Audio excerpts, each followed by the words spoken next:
Thank you, Mr. Chairman and Ranking Member, and thank the witnesses for being here this morning.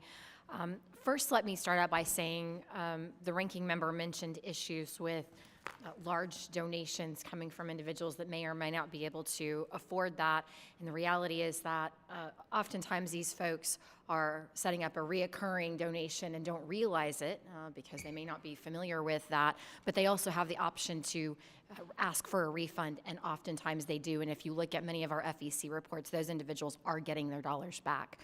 I want to first start out by addressing Mr. Johnson's opening statement. You talked about this very serious issue that you have in Montana with mining, but the reality is that's a state issue, and the state legislature, me having been a former state senator, they should be addressing that. I don't think that that's something that necessarily Congress needs to engage itself in if it's a state prerogative.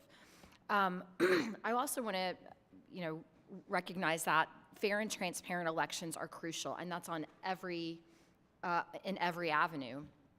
And I'm glad to see that my friend from Ohio, Rep. Kerry's legislation was signed into law. The congressional election observers will be protected by federal statute, and I also want to thank the staff who volunteered their time this last election to be part of that process. I want to start with Ms. Sutherland. You talked a little bit in your opening statement about Hans-Jörg Vess. Can you describe a little bit more about the 501c4 organizations that he participates in?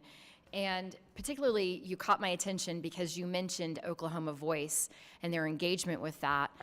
I wonder if there are other ballot initiatives that they may be engaging in the state of Oklahoma, but I'd love to know a little bit more about the organizations. Absolutely. So Hans-Jörg Wyss, as I said, is a reclusive Swiss billionaire.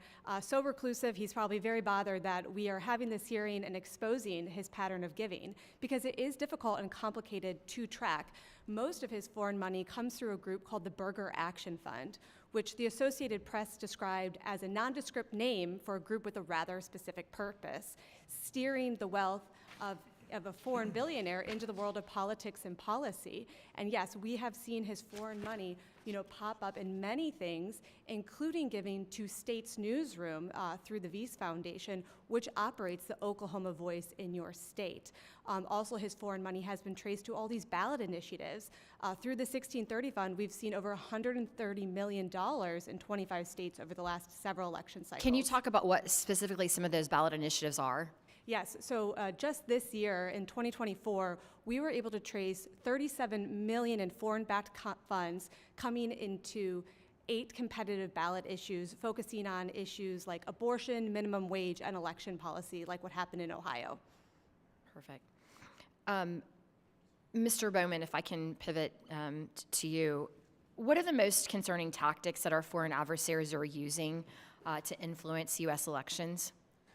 Thank you, Congresswoman, for the question. Russia's most significant operations in this election cycle involved a series of hoax videos published in the weeks before the election, several of which went viral. Fortunately, I would say the U.S. government promptly responded in many cases, as some of my colleagues noted. In one instance, a fake video depicting someone burning ballots in Pennsylvania was debunked by local election officials on the same day the video was posted, and the federal government released an official statement 2 days later attributing to Russia.